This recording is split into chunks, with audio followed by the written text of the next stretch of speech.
chairman wacu ageze muri stade ya Rusizi, amabendera hejuru tumwakire.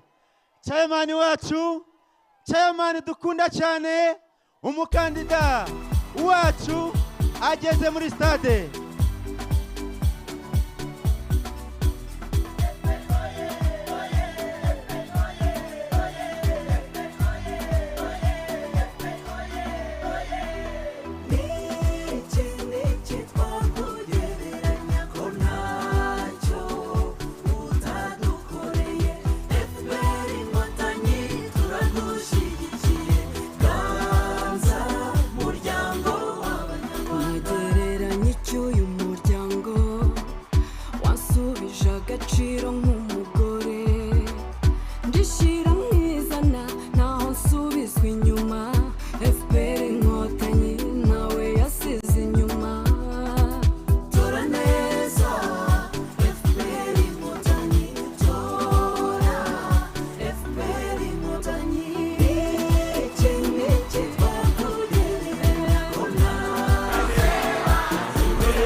tugihagaze turirimba indirimbo y'umuryango.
Murakoze cyane.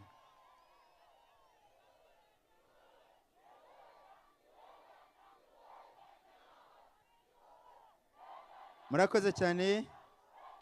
Nyakubahwa Chairman, tubahaye ikaze mu karere keza ka Rusizi. Aya mahumbezi meza ava mu kiyaga cya Kivu abagwe neza. Dutewe ishema nuko muje mudusanga tunezerewe. Turishimye pe.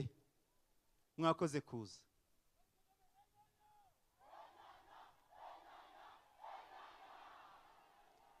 Nyakubahwa Chairman, baravuze ngo Paul Kagame Chairman wacu ahore ku isonga.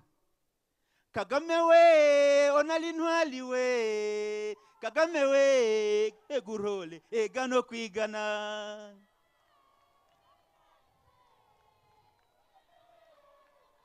Rugusima wenene Kagame we, Rugusima wenene wene rulolako Kagame waye.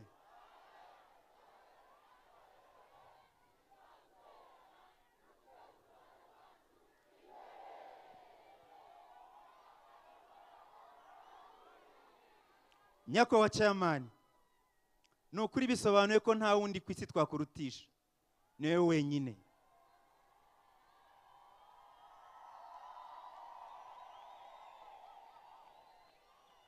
Muri akarere ka Rusizi muri iyi stade hateraniye imirenge 18 ikagize. Aba banyamuryango bose batewe ishema no kukwakira muri iyi stade yabo. Barabashimira byinshi byiza mwabagejejeho. Nyakubahwa Chairman, Oli Ntwali.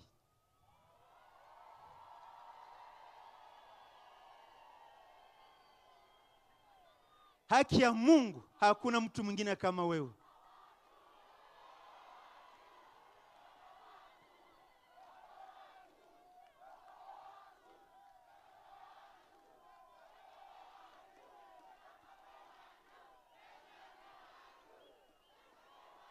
Barakomeza gushimangira ko ari we wenyine utubereye, kandi nibyo koko, nukuri nta wundi.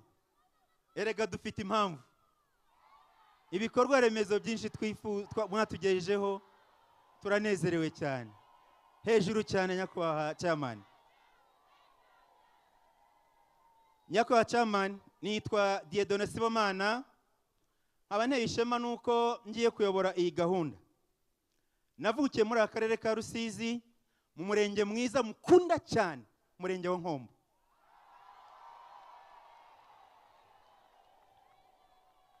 Subiremo ngo Rugusima Bwenene. Nyakubahwa chairman, twavuga byinshi byiza mwadukoreye, ariko akarere ka Rusizi mbere na mbere muri byinshi dushimishwa nuko mwatugize abanyarwanda. Nta kintu kitunezeza nko kuba uyu munsi twitwa abanyarwanda.